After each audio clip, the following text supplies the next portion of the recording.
5 oylik, 3 oyligida separin dermatit tashxis qo'yishdi. Xo'p, dermatitlar o'zi yosh bolalarda juda ham ko'p kuzatiladi.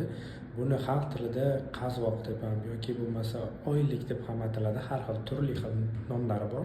Buni asosiy sababi qiziqarli ma'lumotlar, savollar va mutaxassislardan kerakli foydali maslahatlarni Do'ppili doktor kanali orqali Telegram kanaliga a'zo bo'ling va ularni bepulga olishingiz mumkin. Onada yoki otada allergiyaga moyillikning juda yuqori bo'lishi.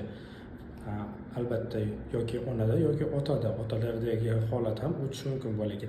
Va yana bir muhimi, u tug'ilgandan so'ng ham o'sha allergik faktorlarning yo'qolmasligi. Buning uchun nima qilish kerak? Yaxshi gastroenterolog ko'rigi, axlat analizi va boladagi ferment analizlari tekshirilgan holatda yaxshi gastroenterolog hamkorligida bolani bu holatdan 2-3 oyda chiqarish mumkin.